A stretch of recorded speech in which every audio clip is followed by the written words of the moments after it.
On the march, the empire's on the run. Alex Jones and the GCN Radio Network.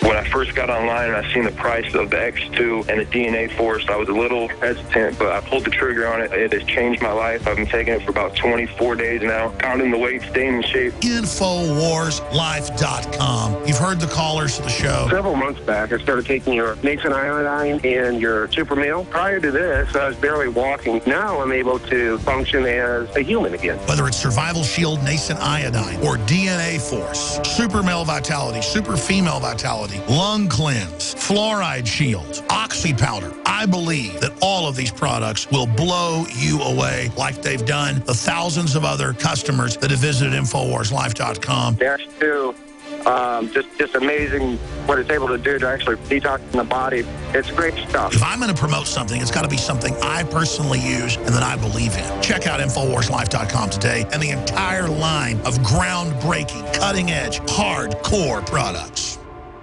This December marks 20 years that I've been on the air. Kicking off on Cyber Monday and throughout the entire week, we're offering the biggest sales in the history of Infowars.com, celebrating my 20 years on air. And we do it by bringing our listeners the very best high-quality products.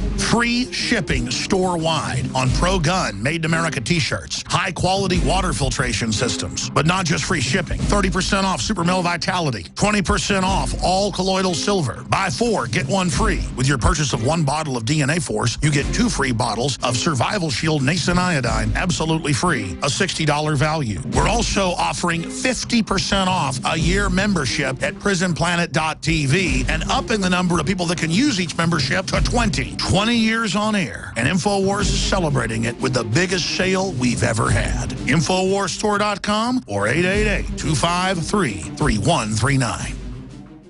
Another major health threat, this one in Toledo, Ohio, where everybody in the entire city has been told not to drink the water. Ohio's governor declaring a state of emergency. Did you know that the average person uses about 80 to 100 gallons of water at home every single day? If there's a water emergency, will you be prepared? Panicked residents forming long lines throughout the day. We're here at a supermarket in Toledo. You can see the shelves empty where water once was. To stay safe and healthy during a crisis, you must have access to safe, clean water. Water which will not be available at your local grocery store. There's a mad dash on right now to stock up on supplies. The ProPure Pro 1 G2.0 water filtration system is a must-have for every modern, independently minded household. Protect your family's safety during an emergency. Go to InfoWarsStore.com today to purchase your ProPure Pro 1 G2.0 water filtration system or call 1-888-253-3139. We are on the march. The empire is on the run. Alex Jones and the GCN Radio Network. Welcome back to the Alex Jones Show. I'm David Knight, your host today. Joining me is Lionel from New York, and of course he is a former prosecutor and defense attorney. I want to get his take on what's going on with the grand jury part of this, because I think a lot of people are looking at this and seeing the government investigating itself in secret, because the grand jury proceedings are secret, and of course finding itself not guilty. We see this happening so many times, and so I think a lot of people would like to see this happen in public. I know I would. It makes me suspicious to see this happening. I look at the statistics, the latest year that the Justice Department kept statistics. It's like 162,000 grand jury cases that they looked at. Only 11 did not return an indictment. So we kind of, I look at this and it's like, yes, I know they use grand juries to test to see how strong a case they've got, but isn't it possible that we've also got a grand jury being used as a beard for a prosecution that the prosecutor doesn't really want to go through with for maybe reasons other than there's not anything to look at here? Before I go back to Lionel and to Paul Joseph Watson, who's with us from the UK, this is Cyber Week Christmas specials going on this week at InfoWars Store. We have free shipping store-wide. We also have our Prison Planet membership, which is regularly $59.99, only now $29.95 a year. That's 7 months for free. That's only $2.50 a month, and you can now share that with 20 other friends. It used to be just 11 that you could share it with. Now that's bumped up to 20 other friends. So that's something that supports our operation. That's where you'll see the news as it happens every weeknight at 7 Central, 8 p.m. Eastern with me, with Leanne McAdoo, with Jakari Jackson, Darren McBreen, Rob Dew are all there with the nightly news, and that's something that really helps to support our operation to pay for the bandwidth there. That's on sale, 50% off. Well, actually more than 50% off. It's 7 months for free. We also have silver back in stock, 20% off, free shipping for that. We only have a limited amount of that. It's going to sell out pretty soon, and it takes us a while to get that back in stock. You can also get a super prep pack, silver bullet and survival shield for $15 off, and if you just get the silver, you can buy 4 of those and get 1 free. So that's over and above the free shipping and the 20% off. Now, back to our guests. Lionel, you heard what I had to say about grand juries. I mean, I think that a lot of people really wanted to see the evidence presented in Ferguson as well as here. They wanted to see that it was going to be investigated openly. They wanted to see what evidence there was. In Ferguson, we got a document dump after the fact, and usually we don't even hear anything about what goes on in a grand jury. It's usually kept secret. We don't know in New York even what the charges were that were being investigated as to whether he's going to be indicted. Go ahead. Well, as far as Ferguson goes, I've got to tell you something. That may be one of the most thorough grand juries ever. That was an anomaly. It's not supposed to be like that. You see, what we're doing is we're in essence saying, how dare Bob McCulloch not be so quick and so railroadish in his grand jury like others? How dare he put on so much evidence? How dare he be so thorough in putting on evidence which people call exculpatory? How dare he do that? Come on, you're supposed to run this thing through and indict that ham sandwich, which the great jurist Saul Walkler coined in 1985. No, what happens is, I wish more cases were thorough. It's the opposite. Yeah, he'd never done that in 28 years. Why do you think that he never did that in 28 years? Did he give the other people that he went through the grand jury process, did he give them a fair trial if he only gives the cop a full investigation? And of course, he's presenting evidence that there's, I guess a lot of people, as I look at some of the evidence that's come out of there, and as I look at some of the transcripts, and there was over 1,000 pages. So people are just now starting to get through that. Looks to me like there was a lot of coaching, a lot of protection. It looks to me like Darren Wilson wasn't on trial. Michael Brown was on trial in that grand jury. Let me just clarify something. I'm not defending this. I'm trying to explain a system that I have spent most of my adult life trying to figure out, and certainly not directed to you, but there are a lot of armchair instant experts who say, boy, this grand jury thing's screwed up. I'm thinking, where the hell have you been? Where have you been? This whole thing is, people have screamed about this for the longest time. But let me ask you this question. Let's assume you're a grand juror, because I want to hear from them ultimately. I want to hear, forget McCulloch. I want to hear from somebody from St. Louis or from Staten Island.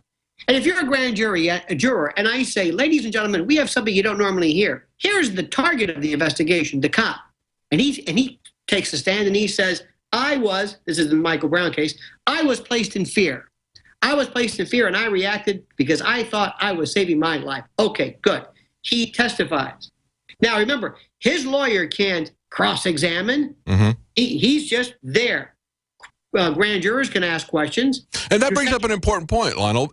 If you were his defense attorney, would you allow your client to go testify before a grand jury where you could not be present, where everything he says is going to be on the record? Would you let him talk for 4 hours if you didn't believe that the prosecutor was on his side?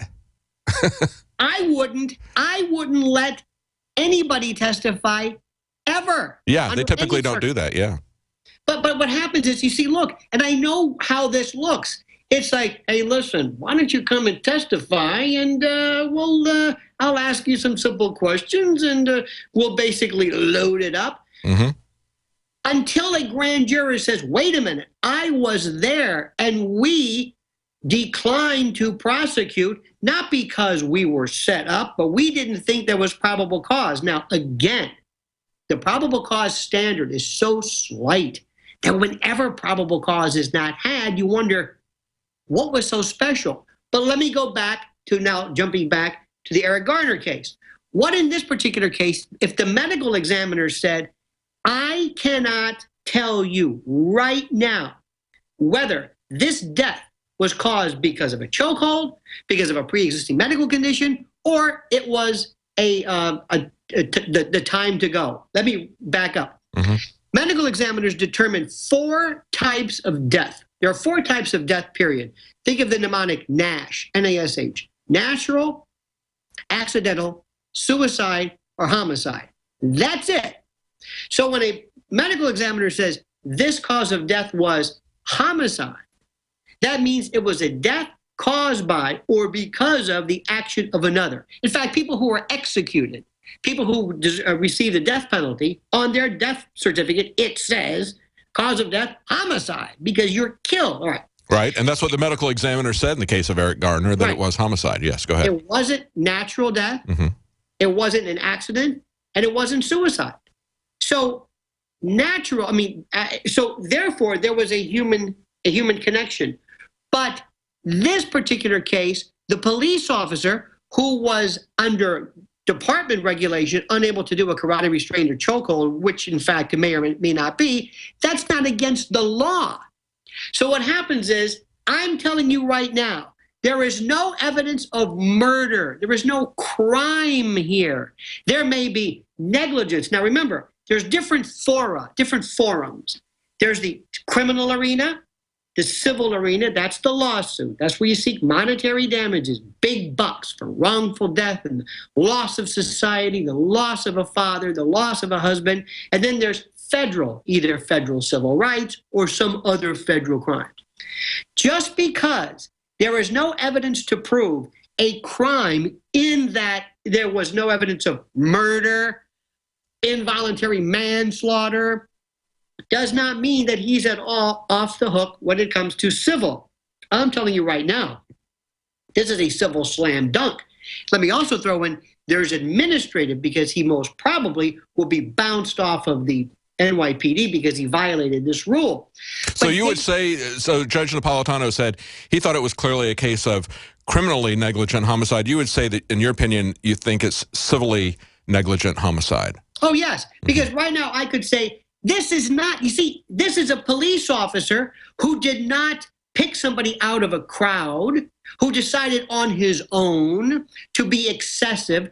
This is a police officer, right or wrong, who was in essence ordered to try to restrain someone, and he would testify at trial. He did it because he was following the department's directions. He swore an oath to follow not only the law, but the orders of his superiors. And he was told, we have an arrest. Let's do it like we've done it 1,000 times in training. So this police officer would testify, I'm not acting rogue. I'm not going off the reservation. The only thing I did that was negligent was later on. Now, this is where it gets interesting. If a jury believed, we were with you, officer, until we believe that you heard him say, I can't breathe. Yeah.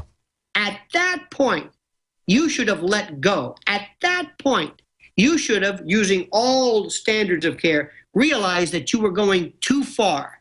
Maybe then there's a negligence portion of it. Or maybe at the point at which he loses consciousness, they tried to do something to administer some CPR or something like that. I want to give Paul Joseph Watson a chance to get in because I've been dominating the conversation with you. It's fascinating. Paul, was there anything, how do you feel about this? And did you have any question for Lionel? Yeah, I wanted to get back to this issue about police brutality, the causes of police brutality, because I think this is what we're being misdirected from. These officers are acting in accordance with their training, and that's the main problem, because their militarized training, which is being directed to them by the federal government, is not to de-escalate. It's to immediately resort to violence. And then when they're exonerated in these cases, it only gives them more confidence to act in the same manner in future situations like we saw with the Eric Garner case. And my article on InfoWars posted a few hours ago, we have police in actual police forums, verified members of the law enforcement departments across the country, saying that this decision in the Garner case justifies them being able to, quote, kick some thug ass. So they're taking this as a sign that everything they do is justified, again, legitimizing police brutality within police departments. So we have a problem centered around violence and the justification of violence, both in the